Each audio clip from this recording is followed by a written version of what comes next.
ಸಮಾಧಾನವು ತಮಗೂ ತಮ್ಮ ಕುಟುಂಬದ ಪ್ರಿಯರೆಲ್ಲರಿಗೂ ಹೆಚ್ಚೆಚ್ಚಾಗಿ ಉಂಟಾಗಲಿ. ಹೃದಯಂಗಮ ಮಾತಿನ ಮುಂಜಾನೆ ವಾಕ್ಯದ ಅಂತ ಸರಣಿಯಲ್ಲಿ ನಾವು ಈ ತಿಂಗಳು ಪ್ರಕಟಣೆ ಪುಸ್ತಕದಲ್ಲಿ ಯೇಸು ಎಂಬ ಶೀರ್ಷಿಕೆಯಲ್ಲಿ ವಾಕ್ಯವನ್ನು ಧ್ಯಾನಿಸುತ್ತಿದ್ದೇವೆ. ಈ ದಿನ ನಾವು ಧ್ಯಾನಿಸುವಂಥ ದೇವರ ವಾಕ್ಯದ ಭಾಗ ಪ್ರಕಟಣೆ 21ನೇ ಅಧ್ಯಾಯ 22-23ನೇ ವಚನ. ಪ್ರಕಟಣೆ 21ನೇ ಅಧ್ಯಾಯ 22 ಮತ್ತು 23ನೇ ವಚನಗಳು. ಪಟ್ಟಣದಲ್ಲಿ ನಾನು ದೇವಾಲಯವನ್ನು ಕಾಣಲಿಲ್ಲ, ಯಾಕೆಂದರೆ ಸರ್ವಶಕ್ತನಾದ ದೇವರಾಗಿರುವ ಕರ್ತನು, ಯಜ್ಞದ ಕುರಿಯಾದ ಆತನು ಅದರ ದೇವಾಲಯವಾಗಿದ್ದಾರೆ. ಪಟ್ಟಣಕ್ಕೆ ಬೆಳಕನ್ನು ಕೊಡುವುದಕ್ಕಾಗಿ ಸೂರ್ಯನಾಗಲಿ ಚಂದ್ರನಾಗಲಿ ಬೇಕಾಗಿಲ್ಲ, ಅದಕ್ಕೆ ದೇವರ ಪ್ರಭಾವವೇ ಬೆಳಕನ್ನು ಕೊಟ್ಟಿತು.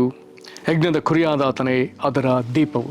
ದೇವರಾತ್ಮನ ಮೂಲಕ ದೇವರು ತಾನೇ ಈ ವಾಕ್ಯಗಳನ್ನು ನಮ್ಮ ಗ್ರಹಿಕೆಗೆ ಹೆಚ್ಚೆಚ್ಚಾಗಿ ಆತನು ತರಲಿ. ಕರ್ತಲಿ ಪ್ರೀತಿಗಳ ದೇವಜನರೇ, ಈ ದಿನ ಪ್ರಪಂಚದಾದ್ಯಂತ ಒಂದು ಸಡಗರ ಸಂಭ್ರಮದ ಹಬ್ಬ, ಕ್ರಿಸ್ಮಸ್ ಹಬ್ಬ.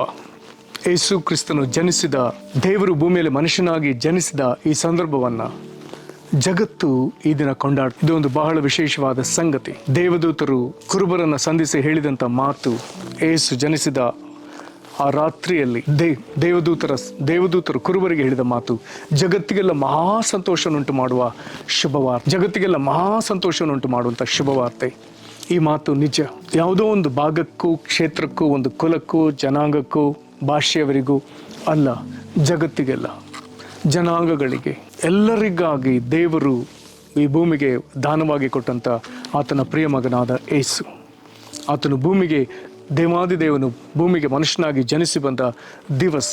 ಒಂದು ವೇಳೆ ನಿರ್ದಿಷ್ಟವಾಗಿ ತಾರೀಖನ್ನು ಹೇಳಲಿಕ್ಕೆ ಗೊತ್ತಿಲ್ಲದೆ ಹೋದರೂ ದೇವರು ಭೂಮಿಗೆ ಮನುಷ್ಯನಾಗಿ ಬಂದದ್ದು ನಿಜ. ಅದನ್ನು ನಾನಾ ಲೆಕ್ಕಾಚಾರಗಳಲ್ಲಿ ಈ ದಿನ ಇರಬಹುದೆಂಬುದಾಗಿ ಗುರುತಿಸಿದ್ದಾರೆ. ಅದಕ್ಕಾಗಿ ದೇವರಿಗೆ ಸ್ತೋತ್ರ. ಇದೊಂದು ಎಲ್ಲರಿಗೂ ಸಂತೋಷವನ್ನುಂಟು ಮಾಡುವಂಥ ಸಂದರ್ಭ. ಇಲ್ಲಿ ನಾವು ಇದನ್ನು ಓದಿದ ವಾಕ್ಯ ಭಾಗದಲ್ಲಿ ನಾವು ಗಮನಿಸ್ತೇವೆ, ಈ 21ನೇ ಅಧ್ಯಾಯದ ಒಂದು ವಿಶೇಷತೆ, ಹೊಸ ಯೆರೂಸಲೇಮ್ ಹೇಗಿರ್ತದೆ ಎನ್ನುವಂಥ ಒಂದು ದೊಡ್ಡ ವಿವರಣೆ ಬರ್ತದೆ. ಹಾಗೆ ಆ ವಿವರಣೆಗಳನ್ನ ಹೇಳುತ್ತಾ 22-23ನೇ ಅಧ್ಯಾಯಕ್ಕೆ ಬರುವಾಗ, ಪಟ್ಟಣದಲ್ಲಿ ನಾನು ದೇವಾಲಯವನ್ನು ಕಾಣಲಿಲ್ಲ. ಕಾರಣಲ್ಲಿ ಬರ್ತದೆ, ಯಾಕೆಂದರೆ ಸರ್ವಶಕ್ತನಾಗಿರುವ ದೇವರಾಗಿರುವ ಕರ್ತನ ಯಜ್ಞದ ಕುರಿಯಾದಾತನು ಅದರ ದೇವಾಲಯವಾಗಿದ್ದಾರೆ. ಅವರೇ ದೇವರು, ಅವರೇ ದೇವಾಲಯ. ಮತ್ತು ಪಟ್ಟಣಕ್ಕೆ ಬೆಳಕನ್ನು ಕೊಡುವುದಕ್ಕಾಗಿ ಸೂರ್ಯನಾಗಲಿ ಚಂದ್ರನಾಗಲಿ ಬೇಕಾಗಿಲ್ಲ, ಅದಕ್ಕೆ ದೇವರ ಪ್ರಭಾವವೇ ಬೆಳಕನ್ನು ಕೊಟ್ಟಿತ್ತು. ಯಜ್ಞದ ಕುರಿಯಾದಾತನೇ ಅದರ ದೀಪವು. ಯೇಸು ಕ್ರಿಸ್ತನ ಕುರಿತಾಗಿ ನಾವು ಗಮನಿಸುವಾಗ ಆತನು ಬೆಳಕು. ಯೋಹಾನ ಸುವಾರ್ತೆ 8ನೇ ಅಧ್ಯಾಯದ 12ನೇ ವಚನದಲ್ಲಿ ಬರೆದದೆ, ಯೇಸು ಕ್ರಿಸ್ತನು ನೇರವಾಗಿ ಹೇಳ್ತಾನೆ, ನಾನೇ ಲೋಕಕ್ಕೆ ಬೆಳಕು. ನೇರವಾಗಿ ಆತನು ಹೇಳಿಕೊಳ್ತಾನೆ, ನಾನೇ ಲೋಕಕ್ಕೆ ಬೆಳಕು. ಮತ್ತು ಯೋಹಾನನು ತನ್ನ ಸುವಾರ್ತೆಯ ಆರಂಭದಲ್ಲಿ ಬರೀತಾನೆ, ಮುಖ್ಯವಾಗಿ 4ನೇ ವಚನದಲ್ಲಿ, ಯೋಹಾನ 1:4, ಆತನಲ್ಲಿ ಜೀವವಿತ್ತು, ಆ ಜೀವವು ಮನುಷ್ಯರಿಗೆ ಬೆಳಕಾಗಿತ್ತು. ಯೇಸು ಕ್ರಿಸ್ತನಲ್ಲಿರುವ ಜೀವ, ಅದು ಬೆಳಕು, ಅದು ಮನುಷ್ಯರಿಗೆ ಬೆಳಕು. ಇನ್ನು ಯೋಹಾನ ಸುವಾರ್ತೆಯ ಬೇರೆ ಭಾಗದಲ್ಲಿ ಗಮನಿಸಿದ್ರೆ ಜೀವವಾಗಿರೋ ಬೆಳಕು. ಬಹಳ ಒಂದು ಶ್ರೇಷ್ಠವಾದ ಸಂಗತಿ. ಅದೇ 1ನೇ ಅಧ್ಯಾಯದ 9ನೇ ವಚನದಲ್ಲಿ ಓದುವಾಗ ನಿಜವಾದ ಬೆಳಕು. ಅದೇ ವಾಕ್ಯದಲ್ಲಿ ಮುಂದಿನ ಭಾಗದಲ್ಲಿ ಬರ್ತದೆ, ಆ ಬೆಳಕೆ ಪ್ರತಿ ಮನುಷ್ಯನಿಗೂ ಬೆಳಕು. ಯಾವ ಮನುಷ್ಯನು ಯಾವ ವಿಧದ ಕತ್ತಲಿದ್ದಾನೋ ಆ ಕತ್ತಲನ್ನು ಹೋಗಲಾಡಿಸೋ ಬೆಳಕು. ಇನ್ನು ಯೇಸು ಕ್ರಿಸ್ತನ ಸೇವೆಯನ್ನು ಆರಂಭಿಸಿದಾಗ ಯಾವ ಪ್ರವಾದನೆ ನೆರವೇರುತ್ತೆಂಬುದಾಗಿ ಮತ್ತಾಯನು ಬರೆಯುವಾಗ, ಆತನು ಮತ್ತಾಯ ತನ್ನ 4ನೇ ಅಧ್ಯಾಯದ 16ನೇ ವಚನದಲ್ಲಿ ಆತನು ಯೆಶಾಯನು ನುಡಿದ ಪ್ರವಾದನೆ ಒಂದು ನೆರವೇರುವುದನ್ನು ಆತನಲ್ಲಿ ಉಲ್ಲೇಖಿಸಿ ಅಲ್ಲಿ ಹೇಳ್ತಾನೆ, ಕತ್ತಲಲ್ಲಿ ವಾಸಿಸಿದ ಈ ಸೀಮೆಗಳ ಜನರಿಗೆ ದೊಡ್ಡ ಬೆಳಕು ಕಾಣಿಸಿತು. ಇದು ಬೆಳಕನ್ನು ಸೂಚಿಸ್ತದೆ.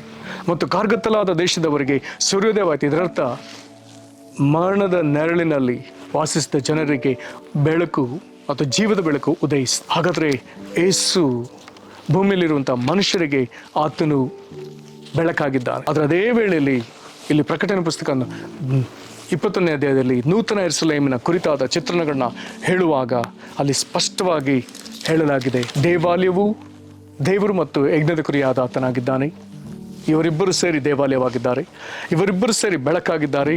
ಅದರ ದೇವರ ಪ್ರಭಾವ ಬೆಳಕನ್ನು ಕೊಡುವಾಗ ಅದೇ ವೇಳೆಯಲ್ಲಿ ಯಜ್ಞದ ಕುರಿಯಾದಾತನು ಅದರ ದೀಪ ಎನ್ನುವಾಗ ಒಬ್ಬೊಬ್ಬರಿಗೂ ಬೇಕಾದಂಥ ವಿಧವಾದ ಮಾರ್ಗದರ್ಶನ, ವಿಧವಾದ ಪ್ರಕಟಣೆಗಳು. ಹಾಗಾದರೆ ಯೇಸು ಕ್ರಿಸ್ತನು ಒಬ್ಬೊಬ್ಬರ ಬಳಿಗೆ ಬರುವಾಗ ಅವರವರಿಗೆ ಯಾವ ವಿಧದಲ್ಲಿ ಅವರನ್ನು ನಡೆಸಬೇಕೆಂಬುದಾಗಿ ತಾನು ಚಿತ್ತೈಸಿದ್ದಾನೋ ಆ ವಿಧದಲ್ಲಿ ಅವರಿಗೆ ಮಾರ್ಗ ನಡೆಸುವವನು, ಆ ವಿಧದಲ್ಲಿ ಅವರಿಗೆ ಪ್ರಕಟಣೆಗಳನ್ನ ಕೊಟ್ಟು ನಡೆಸುವ.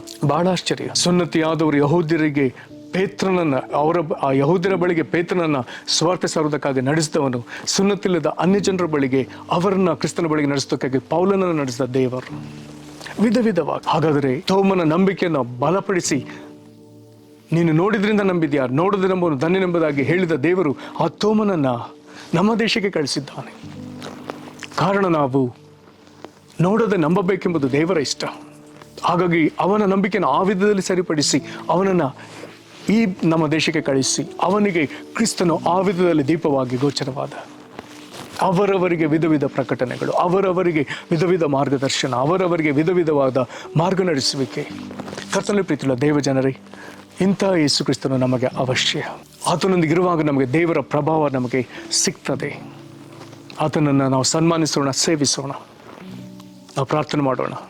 ಕರ್ತನಾದ ಯೇಸುವೆ, ಲೋಕಕ್ಕೆ ಬೆಳಕಾದ ಯೇಸುವೆ, ನಮಗೆ ಜೀವವಾಗಿರುವಂಥ ಬೆಳಕೆ, ಪ್ರತಿ ಮನುಷ್ಯರಿಗೂ ಬೆಳಕೆ, ನಿಜವಾದ ಬೆಳಕು. ಕರ್ತನ ಎಲ್ಲ ಮನುಷ್ಯರಿಗೂ ಬೆಳಕಾಗಿರುವ ಆತನೇ, ಕತ್ತಲಲ್ಲಿ ವಾಸಿಸಿದ ಜನರಿಗೆ ದೊಡ್ಡ ಬೆಳಕಾಗಿರುವ ಆತನೇ,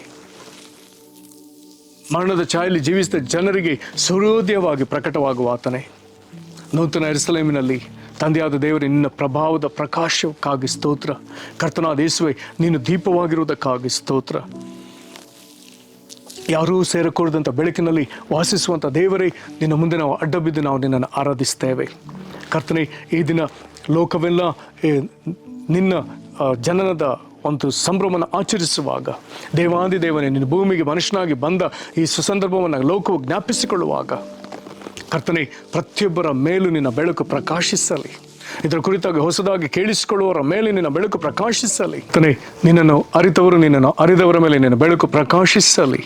ನಿನ್ನ ಜನರೊಳಗೆ ಒಂದು ಹೊಸ ನಿರೀಕ್ಷೆ ಉಂಟಾಗಲಿ ಕರ್ತನೆ. ಕತ್ತಲಲ್ಲಿ ವಾಸಿಸಿದ ಜನರಿಗೆ ದೊಡ್ಡ ಬೆಳಕಾಗಿರುವಂಥ ಯೇಸುವೆ, ನಿನ್ನಿಂದ ಜನರಿಗೆ ಒಂದು ಹೊಸ ನಿರೀಕ್ಷೆ ಉಂಟಾಗಲಿ, ಹೊಸ ಭರವಸೆ ಉಂಟಾಗಲಿ. ನಿನ್ನ ಜೀವ ಅವರಿಗೆ ಕಾಣಲಿ. ನಿನ್ನಿಂದ ದೊರಕುವಂಥ ಸಮೃದ್ಧಕರವಾದ ಜೀವ, ನಿತ್ಯ ಜೀವ ಅವರಿಗೆ ದೊರಕಲಿ. ಕರ್ತನೆ, ಆಶೀರ್ವದಿಸು.